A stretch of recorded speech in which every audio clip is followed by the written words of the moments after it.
At sa puntong ito ay kasama po natin si Chief Superintendent Ruben Teodoro Sindak, tagapagsalita po ng PNP. Magandang hapon po, sir. Yes, magandang hapon sa iyo, Jiggy.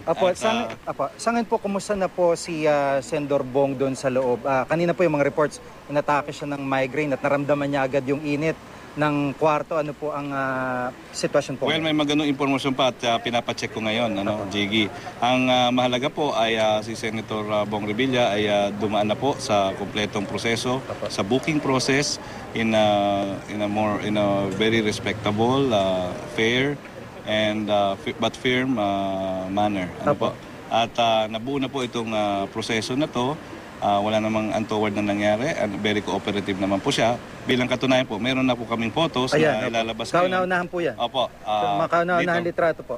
Na ilalabas namin na magpapakita na ito yung complete process na bawat stage ay dinaanan niya at mapayapa at maayos naman niyang sinunod. Opo, pakita po natin. Yung unang litrato mula po dito sa taas na kaliwa, upper left, ay parang kinukunan siya ng blood pressure, ano po? Yes po, yung medical, blood pressure, pulse rate, heart rate, ano po. At yung second naman ay... yung second po ay parang may mga pinipirman po siyang mga dokumento. Nagpi-fill up na po siya ng mga cards niya para dun sa kanyang fingerprinting. At yung third po, at the fourth ay yung pag-fingerprint na po sa kanya. At yung panlima po, yung pagpupulong ng mga abogado, kami kasama din po ako dyan. At yung pagpupulong-pulong ng abogado para doon sa detention and bago siya nakunan ng mugshot. At patuloy na po ang huling frame ay yung kanyang pagkuha ng mugshot po. Ito po yung mugshot ni Senador Bong Revilla. At sa kauna ng pagkakataon nga po, dito sa Quick Response Team ay masisilip natin yung kakuha ng PNP habang kinukunan naman si Senador Bong Revilla ng kanyang mugshot. At dito para medyo nakangiti yung kuha sa kanya. Ano po? Ang disposition naman po ng ating kagalang senador ay of course ay ganun pa rin, hindi naman nagbago. Kita niyo naman ang kanyang personality or facial expression has always been medyo jovial po. At nakita ho natin yung blood pressure po niya, nag-undergo siya ng medical. Kumusta po yung medical exam? Well, yun nga po, medyo slightly high yung kanyang blood pressure at 140 nga po dahil nga po kagabi ay napagod daw siya. Sir, pakita lang po ulit natin ito pong mga larawan na naririto sa mismo nga kuha ng PNP. Dito po sa unang frame sa upper left ay kinukunan po siya ng blood pressure. Kasunod na nung kanyang pagkuha ng pulse rate at heart rate po. At yung pangalawa po, dito sa parang may pinipirmahan siya na larawan ay... Yung pag-fill up niya po ng mga forms para doon sa kanyang pag-fingerprint. Yung pangatlong dito na po siya kinukunan ng fingerprints. Ito yung karaniwan tinatawag po na pagpapiano. Yan. Ito po yung pangatlo at pang-apat na larawan. Kuha ito ng mga tauhan mismo ng PNP. At ito pong sa gawing kanan naman ng larawan na ito po mismo yung ay pagpupulong ng mga abogado niya, opisyal ng PNP, ukol doon sa kanyang detention at nire-resolve nga po namin at the time. Na-resolve naman po, awa ng Diyos. At ito po yung pagkuha ng PNP ng mugshot sa kanya. Kinunan ng mugshot po si Senador Bong at mapapansin po natin, gaya nga po ng nabanggit ni Chief Superintendent Sindak na dahil maganda naman disposisyon, medyo masaya ito si Senador Bong. Medyo nakangiti rin yung lalabas niyang mugshot na nakikita po natin dito. At sa kauna ng pagkakataon nga po ay nakita niyo dito sa QRT.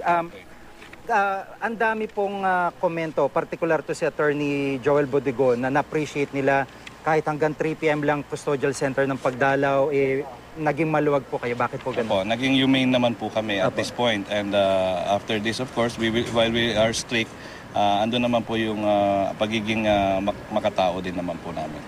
Ngayon ho ba, papahintulutan nyo pa, nakapasok na ho ba ulit, nakabalik na si Congresswoman Lani Revilla kasi bumili po yata siya ng electric fan or pampalamig sa kwarto? Hindi ko po alam yon dahil ang ating tayo dyan, lahat ng ilalagay na kahit anong gamit ay kailangan idaan po sa korte.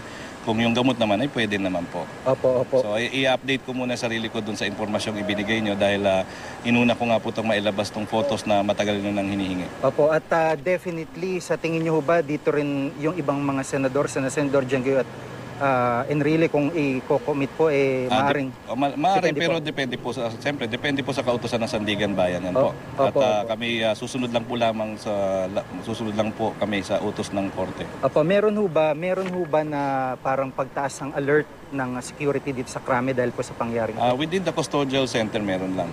Pero sa Krame naman medyo binigyan lang po ng mga instructions yung aming base police to be more on guard. Opo, opo. Meron ho kayong gustong ipaalala doon sa mga nais dumalaw sa kanya kaugnay po nitong ang kailangan lang po sa ating mga nais dumalaw at magpakita po, bumisita ay susunod po sila sa mga alituntunin ng custodial center at wala naman po magiging problema kung susundin nyo lang po lahat ng mga rules ng pagbisita sa kanya.